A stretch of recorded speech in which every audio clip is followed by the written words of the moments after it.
So, well, after you've fiddled and cut and filed and sanded after a bit, you should have your pieces so they will go together very snugly.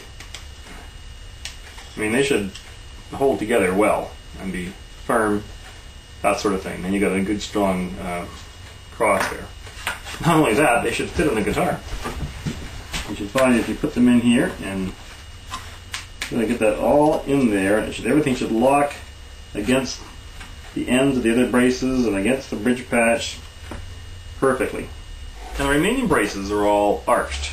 Now I have a template that has an arch cut into it, which is 18 inches long, and the arch is 1/8 of an inch high in the center and down to the edges. So it's 1/8 of an inch arch over 18 inches. And that same curve is used for all the braces on the soundboard. You got an upper face brace, 2 lower face braces, and the X braces we just cut.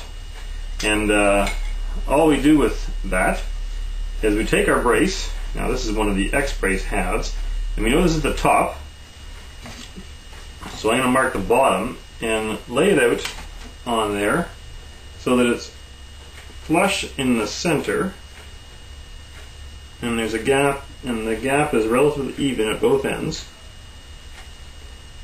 And then just mark a pencil line on there to indicate that arc. And then we will sand down to this pencil line using the bench sander. It's a wonderful tool. Now we're gluing the lower face braces on. I've already glued this one on. I've got a piece of material underneath the soundboard here to protect from the clamps as I do this.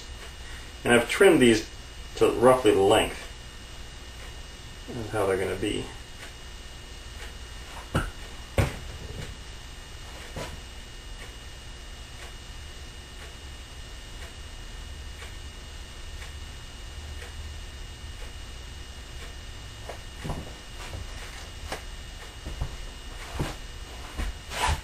And just kind of press that into place. You don't run these right up to where the X brace is going to be, because these get carved down to nothing at the ends. They don't sit solidly against the X braces. Once that is grabbed there a bit, put a few clamps.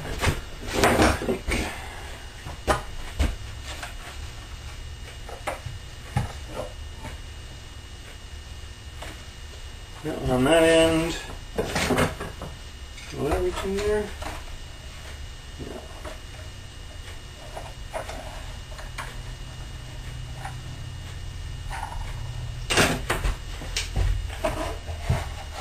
Now the glue on the upper face brace and the 2 lower face braces is dried.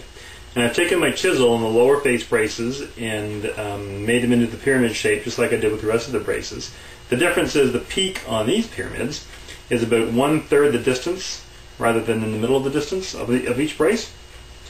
Now the upper face brace, big honkin' thick brace here, what we're doing with it is using a small block plane to arch it this way on top. It's going to have a curved profile on top. So it's a full 5/8 of an inch in the center, but it comes down to about 1/4 at the ends. And then once I'm finished with the block plane, I will then take and sand it so it's got a rounded contour.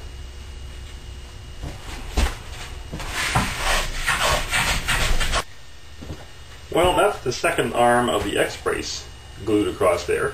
When I did this, like I did with the other braces, I put a strip underneath to protect the soundboard and just clamped it all the way across there. And when you're gluing this down, like I said, make sure that it's tight against the bridge patch and against the sound hole brace, so you got good contact with the other braces there.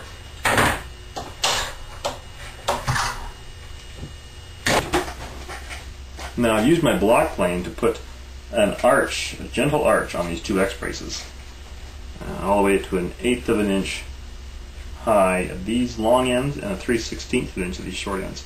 And now I'm using my chisel just to put the pyramid type shape or a parabolic top section to them.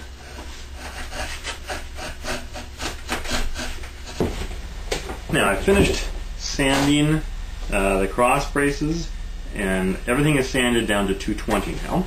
The last thing we're going to put on the soundboard is these little diamonds, just little squares of spruce.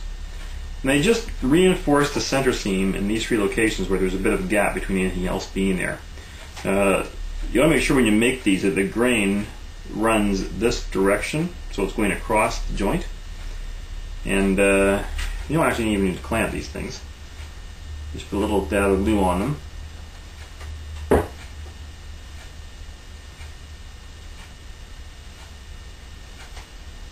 And press them on with your finger where you want them.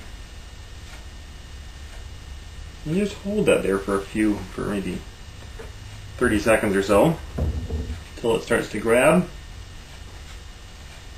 Give a little pressure, and then just let it dry. Now just take our chisel and shape these into a nice little pyramid type shape.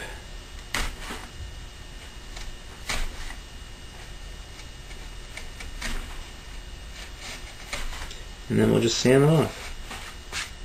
We're going to trim the top edge of the soundboard off back to where it's supposed to be, which is inside of the line, the template line we drew on the outside. So use a straight saw and align your saw on the inside of that line. And try and come straight across there.